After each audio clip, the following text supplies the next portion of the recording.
The biting wind howled across the vast, white expanse, carrying with it the promise of a brutal winter storm. Jacob Thorne pulled the collar of his thick wool coat tighter around his neck, his breath pluming in the frigid air. Snowflakes, sharp as tiny needles, stung his weathered face. For 3 years, since the fever had stolen his wife and 2 young sons, this lonely ranch had been his entire world, a silent kingdom of grief and hard labor. The approaching Christmas Eve only sharpened the edges of his solitude, each gust of wind sounding like a mournful whisper of memories he fought daily to keep buried. He was securing the last of the shutters on the barn when he saw it, a dark shape against the stark whiteness, a smudge on the otherwise pristine canvas of the snow-covered plains. He paused, hand resting on the rough-hewn wood, his grey eyes narrowing. It wasn't a stray calf or a wandering coyote. It was too still. A cold dread, colder than the wind, snaked its way into his gut. Trouble had a way of finding a man, even one who did his best to outrun it. With a heavy sigh, he grabbed the rifle leaning against the barn door and began the trek through the knee-deep snow. As he drew closer, the shape resolved into a human form. It was a woman, collapsed in a snowdrift, a vibrant silk dress, now tattered and stained, a shocking splash of color against the endless white. She was Chinese, her features delicate but contorted in pain. Her black hair was a tangled mess, dusted with snow, and her slender frame was covered in dirt and dried blood. Vicious purple welts, the clear marks of a whip, marred the skin of her shoulders and back, visible through the torn fabric. Her wrists were still bound by a thick leather cord, a clear sign she had been held captive. Her breathing was a shallow, almost imperceptible flutter, her chest rising and falling in faint, uneven motions. Jacob leapt from the last snowdrift and dropped to his knees beside her. The cold radiating off the ground was immense, seeping through his thick trousers. But colder still was the thought that flashed through his mind. This was not random misfortune, this was a message sent from the cutthroat alleys of the nearest town's burgeoning Chinatown, a place he deliberately avoided. He knew the stories of the Tongs, of men who bought and sold women like cattle. Bringing her in was an invitation for that world to come crashing down on his isolated life. He placed 2 gloved fingers on her neck. Her pulse was a faint, thready beat, a fragile drum that felt like it might vanish at any second. If he left her here, the cold would claim her within the hour. Gritting his teeth against the wind and his own reluctance, Jacob drew the hunting knife from his belt and sliced cleanly through the leather binding her wrists. Then, with a grunt, he hoisted her into his arms. She was lighter than he expected, almost bird-like, yet a dead weight. He powered through the deepening snow, his boots sinking with each step, and carried her back towards the faint, welcoming light of his cabin. "Damn it," he muttered, the word stolen by the wind. He didn't look back. If her pursuers were watching, they would know he had interfered. This time, there would be no turning back. Jacob pushed through the rickety wooden gate of his small yard, rushing the woman, inside the cabin. He gently lowered her down, laying her on an old bearskin rug spread beside the stone fireplace, then hurried to stoke the embers. Flickering yellow light soon danced across his sun-darkened, sweat-soaked face, illuminating a space that was Spartan but clean. He dragged over a wooden bucket and scooped water from the barrel near the door, a precious resource he had to melt from snow each day. Every drop was hard-won in the deep freeze of winter. But Jacob soaked a cloth without hesitation and used it to gently wipe the grime and dried blood from her face. The pulse at her wrist was still faint, but at least it was steady. He had never been one to get tangled in other people's problems. After the fever swept through this land and took everything he loved, he had lived like a ghost, tending only to the parched land in summer and the frozen quiet in winter. He stayed away from town and even farther away from the trouble that came with other people. But what he had done tonight shattered that long-held peace. The woman before him was unlike any he had seen. Even in her weakened state, there was a resilience etched into her features. The whip marks on her back told a story of brutal punishment, likely for an act of defiance he could only imagine. Jacob knew one thing for certain. If the men who did this found out he had taken her in, they would brand him an enemy and bring their war to his doorstep. Outside, the night fell fast and heavy. The prairie wind became a gale, driving snow through the tiny cracks in the cabin walls and carrying with it the bone-deep chill of the plains. Jacob threw more logs onto the fire, the crackling flames a small rebellion against the encroaching dark. He dropped down into his worn armchair beside my. The firelight lit up his face, weathered and sun-scorched, with grey eyes that were cold but deep. He managed to coax a small amount of lukewarm broth into her, spooning it past her cracked lips. She swallowed weakly, then slipped back into unconsciousness. Jacob let out a heavy breath and pulled his rifle close, resting it within arm's reach.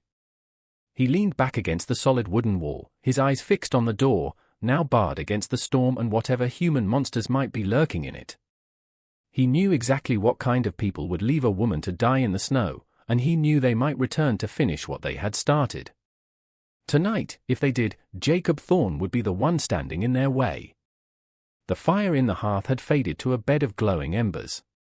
Jacob dozed fitfully in his chair, the heavy Winchester resting across his lap. A faint rustling sound, the whisper of fabric on wood, snapped him awake. My! She had pushed herself into a sitting position, her dark eyes wide and wild with panic in the dim light. In an instant, her hand, surprisingly quick, snatched the small paring knife he'd left on the hearth beside a bowl of water. Steel flashed in the firelight. Jacob did not move a muscle. He slowly raised both hands, palms open, his voice a low, gravelly rumble that barely disturbed the quiet of the cabin. If you're going to stab me, try to make it clean. But if you want to live, I suggest you put the knife down.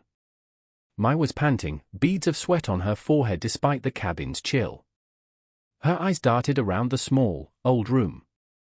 It was rustic, worn, but it was not a prison. Her gaze shifted back to the man in front of her, tall, lean, and unshaven, with eyes that were as steady and cold as a frozen lake. She hesitated, the knife trembling in her grip. Jacob kept his voice calm, even. I cut your bonds. I brought you out of the storm. If you want to leave, that door is open. But out there, there's nothing but a blizzard and frozen ground. You won't last an hour. The knife trembled more violently in her grip. After a long, tense pause, she let out a shuddering breath and the weapon clattered to the floorboards.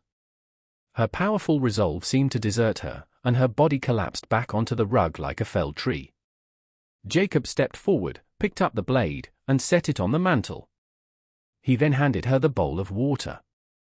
Drink. You need it more than I do. Mai took the bowl in both hands, drinking in slow, deliberate sips. Her eyes never left Jacob's face, as if she were trying to decipher his motives, to determine if this was just a different kind of trap. Without another word, Jacob stepped out onto the covered porch and sat on the top step, his rifle resting across his lap once more.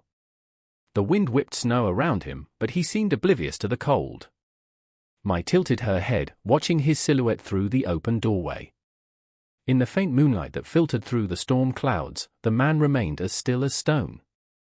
The only movement was the faint orange glow of his cigarette and the wisps of smoke curling away into the raging blizzard. That entire night, Mai did not truly sleep. Each time the nightmares of her past came rushing back, she would jolt awake, her heart pounding. And each time, she would open her eyes and see Jacob still there, a silent sentinel, never coming back inside, but never leaving his post either. A strange, unfamiliar feeling began to stir in her chest, something she thought had been beaten out of her long ago, a sense of safety. By the time the sky began to pale into a greyish dawn, the storm had lessened, and Jacob had not moved. He simply turned his head, his voice quiet but clear over the wind. If you want to stay until you're strong again, you can. If you want to leave, I won't stop you. The choice is yours. Mai stared at his back. Then she turned her face away, pulling the thick wool blanket he had given her tighter around her shoulders. She said nothing, but her silence was her answer.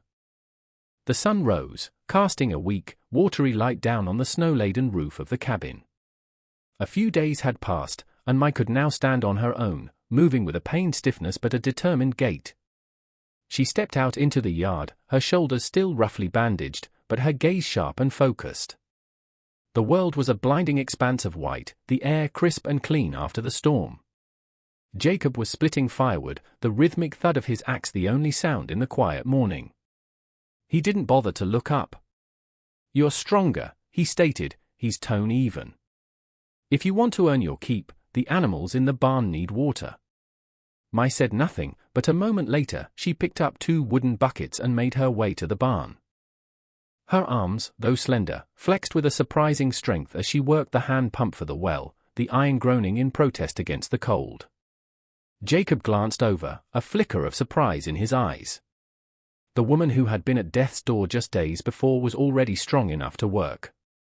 That day, Mai said almost nothing, simply following Jacob in silence, watching how he mended a broken stall door and mixed feed for the cattle. As the afternoon faded and Jacob finally paused to rest, leaning against a post and rolling a cigarette, she suddenly stepped forward, picked up the hammer he had set down, and finished driving in the last few nails. Jacob stood still for a moment, observing her efficient, powerful movements. He gave a quiet nod of acknowledgement and let her carry on. That evening, for the first time, Mai lit the kitchen stove without being asked. She prepared a simple but hearty stew from the rabbit Jacob had trapped, and set a steaming bowl down in front of him without a word. He looked at the bowl, then at her face, which was still guarded but no longer filled with panic. A silent nod was all the thanks he offered, but it was enough. In the days that followed, the suffocating silence of the cabin was replaced by the sounds of shared labor. The thud of the axe, the scraping of shovels clearing paths in the snow, the quiet murmur of 2 people existing in the same small space. Jacob cleared a new path to the barn. Mai, with a strength that continued to astonish him, hauled firewood and stacked it neatly on the porch. She rebuilt an entire section of a collapsed fence in just one afternoon, her movements precise and tireless. One evening, as the last rays of sunlight painted the snow-covered peaks in hues of orange and pink, the 2 of them sat on the front porch. Jacob lit a cigarette, the smoke a fleeting ghost in the cold air. Mai was sharpening the small knife she had once pulled on him, her hand steady and sure. For the first time, she spoke, her voice soft but clear. "Why did you save me?" Jacob stared out at the vast, frozen fields, a landscape that mirrored the barrenness he often felt inside. "Because I couldn't bear to see someone left out there to the cold. I've seen too much death." Mai was silent. After a moment, she nodded. It was a simple answer, but it seemed to be the one she needed. Something inside her, coiled tight with suspicion and fear, began to loosen. That night, as the wind rustled through the old pines at the edge of the property, Mai no longer tossed and turned. For the first time in months, she slept a deep, dreamless sleep. Outside the cabin, Jacob's slow, steady footsteps continued their circular patrol, a quiet vigil under the cold, silent stars. A week before Christmas, the sky turned a harsh, metallic gray. Jacob was tightening the saddle on his old horse when the sound of hoofbeats echoed in the distance, muffled by the thick blanket of snow. His head snapped up. On the horizon, a faint trail of disturbed snow was growing larger. Uninvited guests. "Get inside," Jacob muttered, grabbing the Winchester he now kept propped by the door. Mai heard the sound from the barn and stepped outside. The moment she saw the riders, she froze, a bucket dropping from her hand and landing softly in the snow. 3 Chinese men on horseback reined in at the entrance to the ranch. Their faces were grim, their eyes as cold as the wind. They wore thick, dark coats over traditional clothing, and each man had a pistol holstered at his hip. The one in front, a man with a long, thin scar bisecting his left eyebrow, nudged his horse forward. He spoke in clipped, broken English, his voice flat and devoid of emotion. "We have come for what is ours. The woman is here. Hand her over." Mai took a step back, her hand instinctively gripping the small knife she now kept tucked in her belt. Jacob stepped forward, placing himself between the cabin door and the riders, the rifle held steady in his hands. "She's in my care now. She stays here." Another rider snarled, his voice rising with impatience. "She belongs to the dragon head of the Tong. She was to be his wife. She has shamed him by running. If you shelter her, you become our enemy." Jacob did not lower his gun. His grey eyes were cold steel. If you want her, you'll have to go through me first." The silence that followed was as taut as a drawn bowstring. The wind kicked up flurries of snow, swirling around the horse's hooves. From behind Jacob, Mai stared at his back, his face calm, but his shoulders tense, ready to fire at the first wrong move. She saw a man who had every reason to turn her out, to save his own skin, yet he stood as firm and unyielding as the mountains behind them. Finally, the lead warrior with the scar lowered his gaze, his eyes burning with a cold fury. "We will return," he hissed. "And next time, we will not come to talk." Christmas Eve. "The dragon-head will have his prize by then." They yanked their reins and galloped off, leaving behind a trail of churned-up snow and a heavy, suffocating silence in the yard. Mai gripped her knife so tightly her knuckles turned white. Jacob turned back toward her, the fire of confrontation still flickering in his eyes. "They'll come back with more," he said quietly. "If you still want to stay, we have to prepare." Mai met his gaze and nodded, her own eyes now lit with a different kind of fire. It was not fear, but the burning, unyielding will to survive. That night, Jacob lit every lantern in the cabin and dragged out every round of ammunition he possessed, along with old grain sacks he could fill with dirt to reinforce the windows. Mai stood beside him, sleeves rolled up, helping him barricade the windows and build up defenses in the yard. For the first time since she had arrived, she was no longer just a refugee seeking shelter. She had chosen her ground, and she would stand with him for the battle to come. The days leading up to Christmas Eve were a blur of frantic preparation. The air grew colder, and a sense of impending doom hung over the small ranch, as thick as the morning frost. Jacob taught Mai how to load and fire his spare shotgun, his hands briefly covering hers as he showed her how to aim. She was a quick study, her movements economical and her focus absolute. They worked together in a seamless, unspoken rhythm, chopping extra wood, securing the livestock, and turning the small cabin into a makeshift fortress. On the morning of Christmas Eve, the sky was a low, oppressive sheet of grey. Snow began to fall, not in gentle flakes, but in a thick, blinding curtain. The blizzard they had feared was upon them. By midday, the world outside the cabin was a swirling vortex of white. "They'll use the storm for cover," Jacob said, peering through a small crack in a boarded-up window. "Then we will use it too," Mai replied, her voice steady. She had tied her hair back and was dressed in a pair of Jacob's old trousers and a thick woolen shirt. In her hands, she held the shotgun, her stance that of a warrior ready for battle. The sound, when it came, was almost lost in the howl of the wind, the muffled thud of horses struggling through deep snow. Soon, dark figures emerged from the swirling whiteness, nearly a dozen of them, surrounding the ranch in a tight, menacing circle. The air grew thick with the smell of wet wool and impending violence. The man with the scar dismounted, his men following suit, their pistols drawn. "Thorn," he yelled, his voice carrying over the wind. "The dragon-head is patient, but his patience has ended. Send out the woman, and he may let you live to see Christmas morning." Jacob stood by the door, his Winchester leveled. "She's not going anywhere," he shouted back. A gunshot cracked, splintering the wood next to his head. The siege had begun. For hours, the battle raged. Gunshots echoed through the blizzard, flashes of orange fire illuminating the ghostly white landscape. Jacob was a crack shot, his years of solitude and hunting paying off as he picked off riders who dared to venture too close. But it was Mai who was the true surprise. She moved with a silent, deadly grace, firing the shotgun with a force that sent attackers reeling. When one managed to break through a window, she met him not with the gun, but with her small knife, a blur of motion that ended with the man gurgling on the cabin floor. As darkness fell, the attack intensified. They tried to set fire to the barn, but the wet, snow-covered wood refused to catch. They charged the cabin, but were met with a hail of lead. Inside, Jacob and Mai fought side by side, a well-oiled machine of survival. In the heat of the battle, he saw not a fragile victim, but a partner, a fighter whose spirit was as strong as any man's. Finally, as the first faint hints of dawn approached, the attack faltered. The remaining men, battered and fewer in number, retreated back into the storm, their threats swallowed by the wind. A deep, profound silence fell over the ranch, broken only by the whistling wind and their own ragged breaths. The blizzard had begun to subside. At dawn on Christmas morning, the sky cleared to a deep, burnished bronze. The world was reborn, covered in a fresh, untouched blanket of snow. The battle was over. Jacob leaned against the wall, exhausted but alive.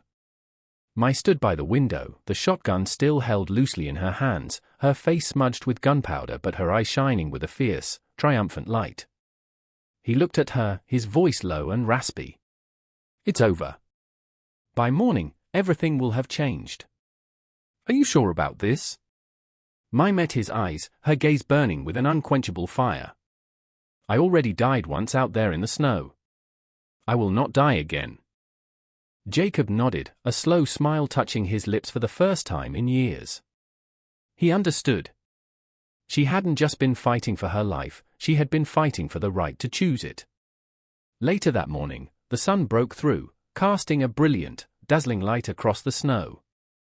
The scent of pine and clean, cold air filled the cabin. After weeks of struggle and fear, the first drops of a thaw began to fall from the cabin's eaves. Elias stood on the porch, the warm sun on his face. He watched the cracked, frozen fields slowly begin to soften under the light. Mai stepped out behind him, her dark hair wild in the gentle breeze. The storm had passed, both outside and within. "They won't be back," Elias said slowly. "They won't hunt you anymore. The road south still leads to town." Mai turned to him, her eyes calm but deep. "And do you want me to leave?" Elias was quiet for a long moment, the warmth of the sun seeping into his weary bones. Finally, he shook his head, a genuine smile gracing his lips. "No. I think this ranch. It's no longer big enough for just one person." A faint, beautiful smile crossed Mai's lips, the first true smile he had seen since the day he saved her. That whole afternoon, the two worked side by side, clearing the debris from the yard, tending to the animals, and repairing the damage to their small fortress. Mai carried the heaviest logs. Jacob drove the posts. By the time the sun began to set on Christmas Day, the ranch looked different, stronger, cleaner, and filled with the quiet promise of a new beginning. When night came, Jacob lit a fire in the hearth. They sat beside it, watching the sparks drift up the chimney. For the first time in 3 long years, Jacob did not feel alone. The ghosts of his past were still there, but now, they were joined by a new, living presence. Mai laid her knife on the mantel, a silent promise. Jacob looked at her, the firelight casting her face in a warm glow, strong and peaceful. "In my old life," she said softly, her voice still rough but proud, "I was taught that a woman cannot live without a man to own her. That she is nothing without a husband." She paused, her gaze meeting his. "But you have shown me that a woman can live with a man who stands beside her?" Jacob nodded, his heart full. "Tomorrow," he said, his voice thick with emotion, "we build a new fence." Mai nodded back, her smile widening. In the quiet of the night, all that remained was the smell of wood smoke and the feeling that something new, something strong and resilient, had finally begun. Sometimes, we do not get to choose where we are born, or the hardships we must face. But we can choose where we make our stand. And sometimes, choosing to stand beside someone else means daring to stand against the entire world. In that very moment, when two lost souls decide not to walk away from each other, a true home is built, not just from wood and nails, but from courage, trust, and the shared warmth of a Christmas fire.